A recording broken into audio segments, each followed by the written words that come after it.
பிரதமர் மோடிக்கு முதலமைச்சர் முன்வைத்த 11 கேள்விகளை தொடர்ந்து முதலமைச்சரின் கேள்விகளுக்கு அண்ணாமலை பதில் அளித்திருக்கிறார். விவரங்களை தருகிறார் செய்தியாளர் ராஜகுமரன்.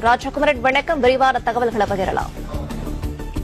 தேசிய ஜனநாயக கூட்டணியினுடைய தேர்தல் பரப்புரை கூட்டம் பிரதமர் நரேந்திர மோடி தலைமையில் இன்று மாலை சென்னை அருகே நடைபெற இருக்கின்றது.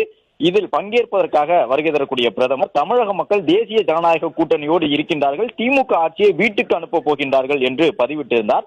அதனை மேற்கோள் காட்டி தமிழ்நாடு முதலமைச்சர் அவர்கள் 11 கேள்விகளை முன்வைத்து தன்னுடைய பதிவினை எழுதியிருந்தார். தேர்தல் வரும்பொழுது மட்டும் தமிழ்நாட்டிற்கு வரக்கூடிய பிரதமர் அவர்களே உங்களை நோக்கி 11 கேள்விகள் என்ற அடிப்படையிலே பிரதமரை நோக்கி முதலமைச்சர் கேள்விகளை எழுப்பியிருந்த அந்த பதிவை மேற்கோள் காட்டி பாஜக முன்னாள் மாநில தலைவர் அண்ணாமலை அந்த கேள்விகளுக்கெல்லாம் பதில் சொல்லக்கூடிய விதமாக இந்த பதிவினை எழுதியிருக்கின்றார். திமுக கொடுத்த தேர்தல் வாக்குறுதிகளில் 10% கூட முழுமையாக நிறைவேற்றவில்லை முதலமைச்சர் என்று சொல்லி இருக்கின்றார் அண்ணாமலை. அது மட்டுமல்லாமல் சமக்கிர சிக்ஷா தொடர்பாக முதலமைச்சர் எழுப்பியிருந்த கேள்வியை சுட்டிக்காட்டி இருக்கக்கூடிய அண்ணாமலை, PM ஸ்ரீ பள்ளிகளை தமிழகத்தில் கொண்டு வருவோம் என்று கடிதம் கொடுத்தது நீங்கள், பின்னர் அந்த கடிதத்தை கொடுத்துவிட்டு நீங்கள் அதை நிறைவேற்றாத சூழ்நிலையிலே திட்டத்திற்கு மத்திய அரசு எப்படி நிதி ஒதுக்கும் என்ற கேள்வியினை எழுப்பியிருக்கின்றார்.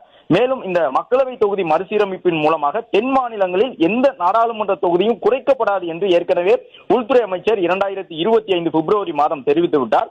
ஆனால் இப்பொழுதும் நாடாளுமன்ற தொகுதி மறுசீரமைப்பிலே தமிழ்நாட்டிற்கான தொகுதிகள் குறைந்துவிடும் என்கின்ற கருத்தை முதலமைச்சர் சொல்லுவது ஏன் என்றும் அண்ணாமலை கேள்வி எழுப்பியிருக்கின்றார். தமிழகத்தில் சட்டம் ஒழுங்கு அதல பாதாளத்தில் இருக்கும் பொழுது ஆளுநர் உங்களுக்கு எப்படி பாராட்டு பத்திரம் வாசிக்க முடியும் என்றும், உங்கள் நிர்வாக தோல்விக்கு ஆளுநரை குற்றம் சொல்வதை எப்போது நிறுத்துவீர்கள் முதலமைச்சரே என்ற ஒரு கேள்வியினையும் எழுப்பி இருக்கக்கூடிய அண்ணாமலை, 100 நாள் வேலை திட்டத்தை 150 நாட்களாக உயர்த்துவோம் என்று தேர்தல் வாக்குறுதி கொடுத்தது நீங்கள், 5 ஆண்டுகள் கடந்து விட்டது.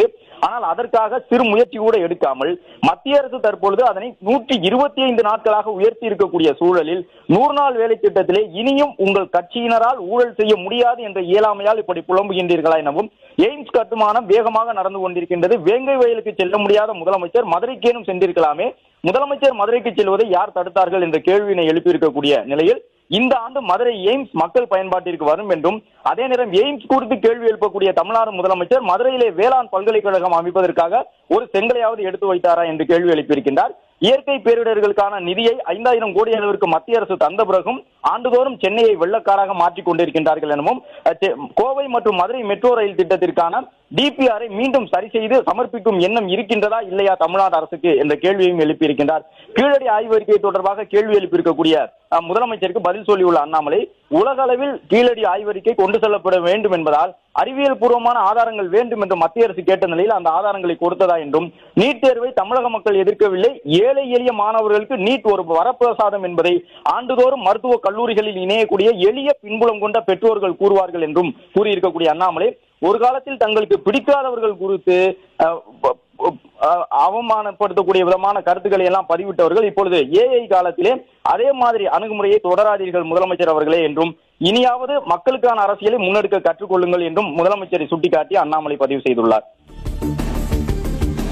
விவரங்களை வழங்கியமைக்கு நன்றி ராஜகுமரன்.